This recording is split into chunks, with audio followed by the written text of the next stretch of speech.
ಕೇವಲ 2 ಸಲ ರಾಮ ರಾಮ ಅಂದ್ರೆ ಏನಾಗುತ್ತೆ? ಯಮರಾಜ ಇದಕ್ಕೆ ಏನು ಫಲ ಕೊಡ್ತಾನೆ? ಹಾಗಾದ್ರೆ ಈ ಕತೆ ಕೇಳಿ. ಇಬ್ಬರು ಅಣ್ಣ ತಮ್ಮ ಇದ್ರು. ಒಬ್ಬನ ಹೆಸರು ಕರ್ಮಚಂದ್ರ, ಇನ್ನೊಬ್ಬನ ಹೆಸರು ಧರ್ಮಚಂದ್ರ. ಧರ್ಮಚಂದ್ರ ಸಣ್ಣ ವಯಸ್ಸಿನಿಂದ ನಾಮ ಜಪ ಮಾಡ್ತಾ ಇದ್ದ. ತನ್ನ ತಮ್ಮ ಕರ್ಮಚಂದ್ರನ ಸ್ವಭಾವ ಹೆಂಗಿತ್ತು ಅಂದ್ರ ಸಂತ ಜನರನ್ನ ನೋಡಿದ ತಕ್ಷಣ ಬೈಯೋಕೆ ಶುರು ಮಾಡ್ತಾ ಇದ್ದ. ಅವನಿಗೆ ವಿರುದ್ಧ ಭಾವನೆ ಇತ್ತು. ಅಣ್ಣನಿಗೆ ತುಂಬಾ ದುಃಖ ಆಗ್ತಾ ಇತ್ತು.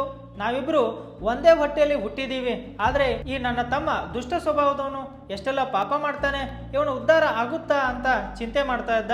ಒಂದು ದಿನ ಅಯೋಧ್ಯೆಯಿಂದ ಸಂತರ ಗುಂಪು ಹೋಗ್ತಾ ಇತ್ತು. ಧರ್ಮಚಂದ್ರ ಅವರಿಗೆ ನಮಸ್ಕಾರ ಮಾಡಿ ಅವರನ್ನ ಮನೆಗೆ ಆಮಂತ್ರಣ ನೀಡಿದ. ಮನೆಯಲ್ಲಿ ಎಲ್ಲ ಸಂತರು ಊಟ ಮಾಡುವಾಗ ಕರ್ಮಚಂದ್ರ ಮಹಡಿ ಮೇಲೆ ಇರ್ತಾ ಇದ್ದ. ಅಲ್ಲಿಂದ ಬಂದು ಸಂತರಿಗೆ ಕೆಟ್ಟ ವಚನಗಳಿಂದ ಬೈತಾನೆ. ಸಂತರು ಧರ್ಮಚಂದ್ರನ ಕಡೆ ನೋಡ್ತಾರೆ. ಅವನು ಕೈ ಮುಗಿದು, ಮಹಾರಾಜ, ಇವನು ನನ್ನ ತಮ್ಮ, ಶೆರೆ ಕುಡಿತಾನೆ, ಮಾಂಸ ತಿಂತಾನೆ, ವ್ಯಭಿಚಾರ ಮಾಡ್ತಾನೆ, ಬಹಳ ಪಾಪಿ ಇದ್ದಾನೆ. ಎಲ್ಲ ಸಂತರು ಪ್ರಸಾದ ತಿಂದ್ರು. ನಂತರ ಧರ್ಮಚಂದ್ರ ಕೇಳ್ತಾನೆ, ನನ್ನ ತಮ್ಮನ ಉದ್ಧಾರವಾಗಬಹುದಾ? ಒಬ್ಬರು ಸಂತರು ಹೇಳ್ತಾರೆ, ಉದ್ಧಾರವಾಗಬಹುದು ಅಂತ ಹೇಳಿ ಮೇಲೆ ಹೋಗಿ ಬಾಗಿಲು ಬಡಿದ್ರು.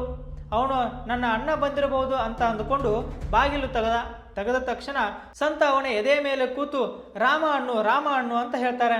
ಶೆರೆ ಕುಡಿದ ವ್ಯಕ್ತಿ ಹೆದರಿ, ಇವರು ಜಾಸ್ತಿ ಹೊತ್ತು ನನ್ನ ಮೇಲೆ ಕೂತಿದ್ರೆ ನನ್ನ ಉಸಿರು ನಿಂತು ಹೋಗುತ್ತೆ ಅಂತ ರಾಮ ರಾಮ ಅಂತ ಹೇಳ್ದ. ಅಷ್ಟೇ. ಅದಾದ ನಂತರ